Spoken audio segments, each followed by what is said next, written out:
ஆளுமைமிக்க அரசியல்வாதியாக pure politics பயிற்சி பட்டறை நேரடி இணைய வழி வகுப்புகள் உங்கள் சீட்டிற்கு முந்துங்கள் 7338824242.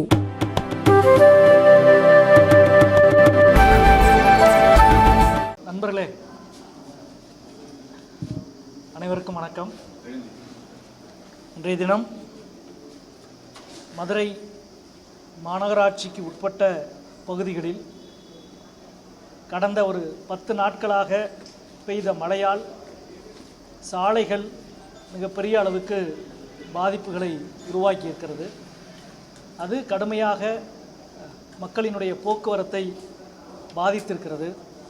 அது தொடர்ச்சியாக ஊடகங்களில் செய்திகள் வந்த வண்ணம் இருக்கிறது. சமூக ஊடகங்களிலும் பலரும் அதை கவனப்படுத்தி கொண்டிருக்கிறார்கள். பல புள்ளி விவரங்களும் அதை உறுதிப்படுத்துகிறது. இந்த பின்னணியில் சாலைகளை உடனடியாக செப்பனிடுவதற்கு அவசர காலமாக போர்க்கால அடிப்படையில் செய்ய வேண்டிய வேலைகள் பற்றியும், வர இருக்கின்ற பருவமழை, குறிப்பாக வடகிழக்கு பருவமழையினுடைய தீவிரத்தையும் கணக்கில் கொண்டு மதுரை மாவட்ட நிர்வாகம், மதுரை மாநகராட்சி என்பது முழு அளவில் தயாராக வேண்டியிருக்கிறது. குறிப்பாக ஜூன் 1ஆம் தேதி முதல் ஆகஸ்ட் 15ஆம் தேதி வரை பெய்த மழையளவு என்பது 91% அதிகம் பெய்திருக்கிறது. தமிழ்நாட்டிலும் அதிகம் பெய்திருக்கிறது, மதுரையிலும் அதிகம் பெய்திருக்கிறது. ஆகஸ்ட் 15 வரை பெய்திருக்க வேண்டிய சராசரி மழையளவு 123 மில்லிமீட்டர். ஆனால் பெய்த மழையளவு 236 மில்லிமீட்டர் பெய்திருக்கிறது.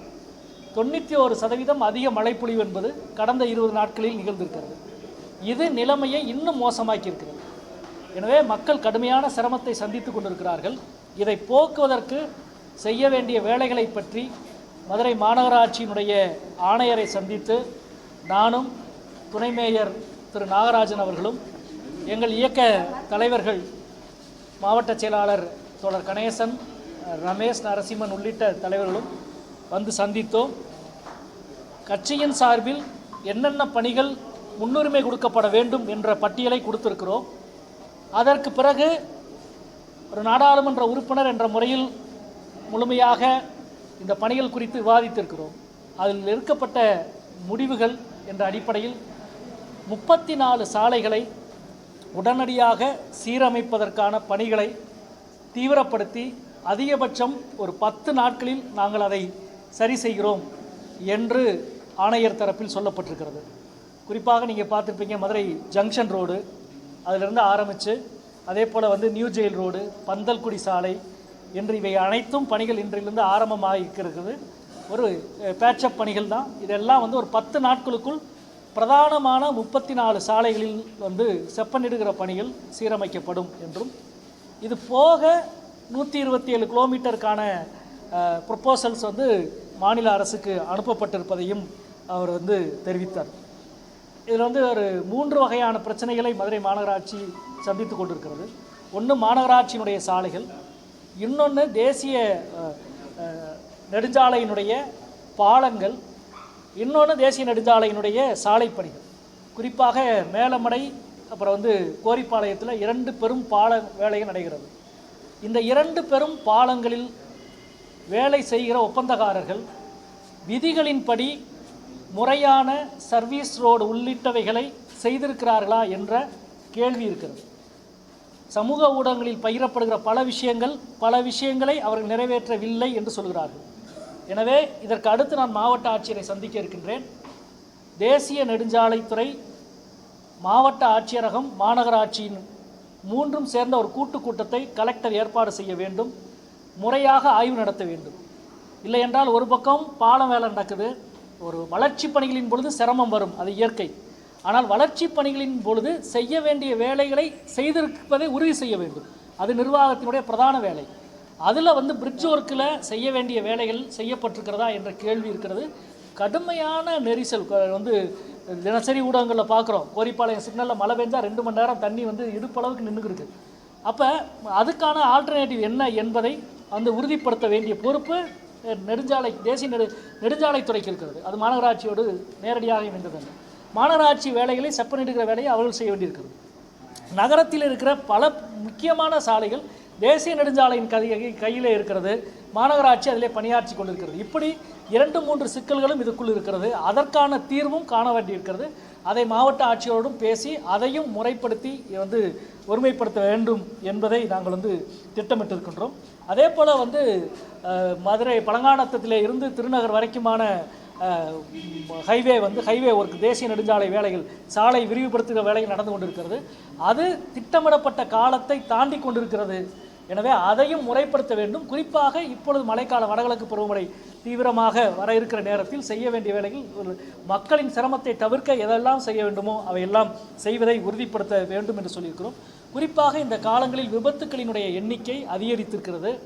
இருசக்கர வாகனங்களுடைய விபத்துக்களின் எண்ணிக்கை அதிகரித்திருக்கிறது. அதற்கு பிரதான காரணங்களில் ஒன்றாக சாலைகளுடைய தன்மைகள் மாறி இருக்கிறது. இவற்றையெல்லாம் கணக்கில் எடுத்துக்கொண்டு இந்த பணிகளை செய்ய வேண்டும் என்பதை 34 சாலைகளை செப்பனிடுகிற வேலையை அடுத்த 10 நாட்களுக்குள் முடிக்க வேண்டும் என்பதையும் இதர துறைகள் சார்ந்து, குறிப்பாக தேசிய நெடுஞ்சாலை துறை சார்ந்த விஷயங்களை மாவட்ட ஆட்சியரினுடைய கவனத்திற்கு கொண்டு செல்வதும், அதே போல் 2 பிரதான பாலங்களில் செய்ய வேண்டிய பணிகளை உறுதிப்படுத்துவதற்கும் ஆட்சியரையும் சந்திக்க இருக்கின்றோம். இந்த அடிப்படையில் 2-3 விஷயங்களை நாங்கள் வலியுறுத்தி இருக்கிறோம். ஒன்று இந்த மழைக்காலத்திற்கான மக்கள் மழையில் குழிகளில் மாட்டிக்கிட்டு குழிகளில் விழுந்து பெருமழை பெஞ்சாலே தொடர்ச்சியாக இது போன்ற விபத்துகள் நிகழ்ந்து கொண்டே இருக்கிறது. எனவே கார்ப்பரேஷனில் ஒரு எமர்ஜென்சி செல் உடனடியாக உருவாக்க வேண்டும். அதில் 24 மணி நேரமும் அதை அட்டன் பண்ணுறதுக்கான ஒரு அலுவலர் நியமிக்கப்பட வேண்டும் என்பதை நாங்கள் வலியுறுத்தி இருக்கிறோம். 1 வாரத்துக்குள்ளே நாங்கள் அதை செய்கிறோம் என்று சொல்லியிருக்கிறார் மாநகராட்சி ஆணையர். செய்வார் என்று நம்புகிறோம். எமர்ஜென்சி செல் இமீடியட்டாக உருவாக்கணுன்றது ஒன்று. 2வது, அதே போல் முக்கியமாக வாரத்துக்கு ஒரு முறை மாநகராட்சியினுடைய சாலை செப்பனிடுவதை பற்றிய ஆய்வுக் கூட்டத்தை நடத்த வேண்டும் என்பதையும் வலியுறுத்தி இருக்கின்றோம். நான் இந்த கூட்டத்தின் வாயிலாக கேட்டுக்கொள்வது, மாண்புமிகு தமிழ்நாட்டினுடைய நகராட்சித்துறை அமைச்சர் அவர்கள் மதுரை மாநகராட்சியினுடைய சாலை பணிகளை ஆய்வு செய்ய வேண்டும் என்று பணிவோடு கேட்டுக்கொள்கின்றேன். அமைச்சர் அவர்களும் அதே போல் நகராட்சியினுடைய செயலர் அவர்களும் வேலையை பொறுத்து அவர்கள் ஒரு அவசர கால ஆய்வாக மதுரை மாநகராட்சியினுடைய சாலை பணிகளை ஆய்வு செய்ய வேண்டும்.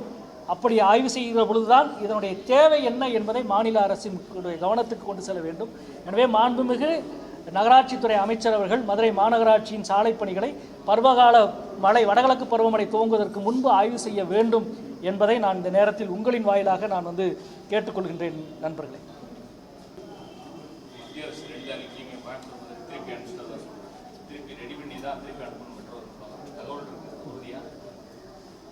அதாவது ஒரு நயவஞ்சகத்தினுடைய முழு இலக்கணத்தை இன்றைய தினம் மோடி அரசு எழுதி கொண்டிருக்கிறது. சென்னை மெட்ரோவுக்கு கொடுக்க வேண்டிய 23,000 கோடியவே கொடுக்க மறுத்து நாடாளுமன்றத்தின் கேள்வி பதிலில் இது மாநில அரசினுடைய திட்டம் என்று அப்பட்டமாக கைகழுவுற வேலையை செய்திருக்கிறார்கள். ஏற்கனவே ஒத்துக்கொண்ட பணிகள் நடந்து கொண்டிருக்கிற சென்னை மெட்ரோவினுடைய 2ஆம் கட்ட பணிக்கே நான் பணம் கொடுக்க மாட்டேன் என்று சொன்னவர்கள் மதுரை கோவை மெட்ரோவை பற்றி பேசுவதற்கு அவரிடம் இடமில்லை. மிகுந்த மோசமாக தமிழ்நாடை வஞ்சிக்கிற வேலையை அவர்கள் செய்து கொண்டிருக்கிறார்கள். அதே போல் நீங்கள் பார்த்துருப்பீங்க மதுரை எய்ம்ஸ் பற்றி. மதுரை எய்ம்ஸ் இந்த நாடாளுமன்ற கூட்டத்தொடரில் எய்ம்ஸ் பற்றி இந்தியாவில் எந்தெந்த எய்ம்ஸ் எப்படி செயல்பட்டு கொண்டிருக்கிறது என்ற கேள்விக்கு கொடுக்கப்பட்ட 4 பக்க பதிலில் மதுரை எய்ம்ஸ் என்ற பேரே இல்லை. எந்திரிச்சு கேட்டால் டெண்டரில் ஒரு டெக்னிக்கல் எரர் என்று அமைச்சர் சொன்னார். அது எப்படி எதிர்க்கட்சி ஆளுகிற மாநிலங்களில் மட்டும் ஒப்பந்தத்தில் டெக்னிக்கல் எரர் வந்துக்கிட்டே இருக்குன்னு தெரியல. ஒரு திட்டத்துக்கு 6 வருஷம் ஆகியும் ஒப்பந்தத்திலே டெக்னிக்கல் எரர் வருமானு நமக்கு புரியலை. இது தொடர்ச்சியாக நிகழ்கிற அநீதி. இந்த அநீதியினுடைய உச்சம்தான் நேற்று நீங்கள் பார்த்தீங்க. தமிழ்நாட்டுக்கான ரயில்வே திட்டங்கள், குறிப்பாக தெற்கு ரயில்வேயின் ரயில்வே திட்டங்களில் பல ரயில்வே திட்டங்களுக்கு ஏற்கனவே இடைக்கால பட்ஜெட்டில் 50 கோடி, 150 கோடி, 28 கோடி ஒதுக்கீடு செய்த பிறகு இன்றைக்கு வெறும் 1000 ரூபாய் ஒதுக்கீடு செய்திருக்கிற நிலைமையை பார்க்கிறோம். எனவே மிக மோசமாக தமிழ்நாட்டை பாஜக அரசு வஞ்சிக்கிறது என்பதுதான் மீண்டும் மீண்டும் தமிழக மக்கள் உணர்ந்து கொள்ள வேண்டிய செய்தி. நன்றி, மகிழ்ச்சி.